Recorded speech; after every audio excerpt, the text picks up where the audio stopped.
right, joining us now, dear friend, NEC Director, Mr. Kevin Hassett from the White House. Kevin, welcome. He made the sale, Kevin. He made the sale. Oh, absolutely. Anybody watching that performance last night? He was on message. He was on target. He had numbers. He was gracious. He invited Democrats to join him, even though they wouldn't. I'm saying he made the sale. Hell, there's even a CNN poll that said he was up 10 points afterwards. 54 before the speech, 64 after the speech. I don't know what those polls mean, but I'm just saying he told me 10 days ago that he had more work to do to get the word out. I'm saying he got the word out and he made the sale. Yeah, he absolutely did. And I think that he is the president in my lifetime that gives the best State of the Union addresses. And I think this was his best one by far.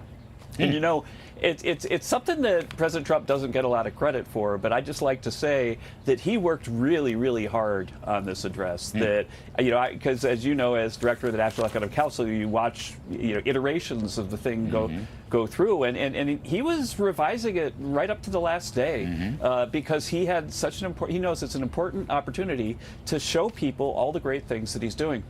But he also didn't rest on his laurels. That's the thing I liked best about the speech. So for sure, you know, we had the big, beautiful bill. We've had 3 quarters in a row of growth that averages more than 3%, which he wants the number higher, but a 3% growth number last time, remember they told us it's ridiculous to get 3, but we're getting 3 again.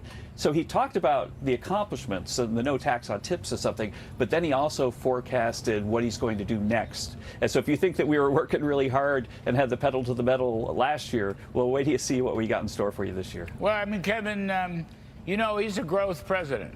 He's a growth, fundamentally. Right. Reagan was a growth president. Trump is a growth president. They bookend our careers, okay? Honestly. Yeah. And I was lucky enough to work for both of them. But the point is, growth is so important. You know this. I'm preaching to the choir. I get this. You want national security. You want defense. You want border security. You need the resources thrown off from growth, right? In order to get the growth, you need the incentives, right? Lower taxes and deregulation. I know that. You know that. You wrote the book on it. But he went at it yesterday. He wasn't bashful. He went. I mean, he said a lot. He had many different segments to that speech, and he brought in guests to illustrate key points.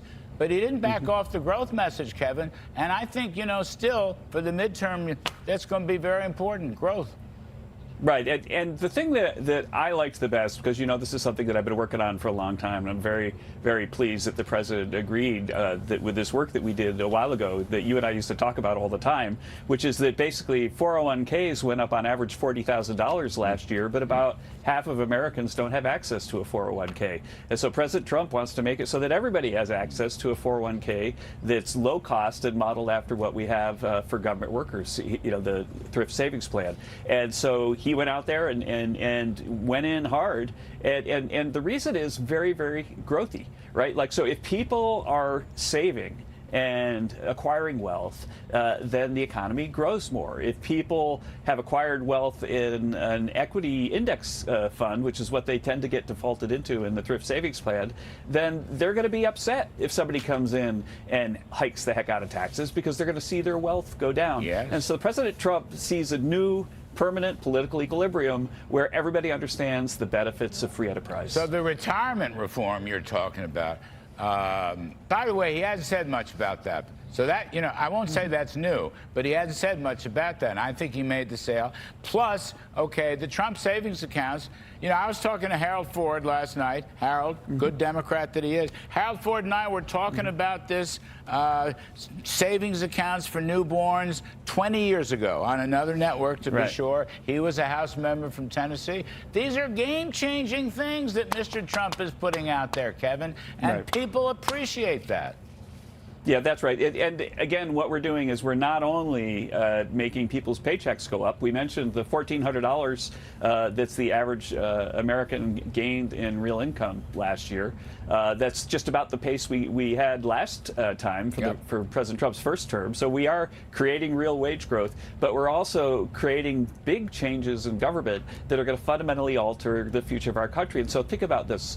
the 360,000 fewer federal workers right now than there were when President Trump was inaugurated. That's 360,000 people whose salaries we don't have to pay and tax American citizens to pay. And have you noticed a big reduction in government service because of this? No. And so right now, the number of government workers, the number of government workers in the U.S. is the lowest it's been since 1966, and as a share of the labor force, it's the lowest ever. And that's the kind of big change that makes it so that we can move towards balanced budgets, get interest rates down, and so on. Right.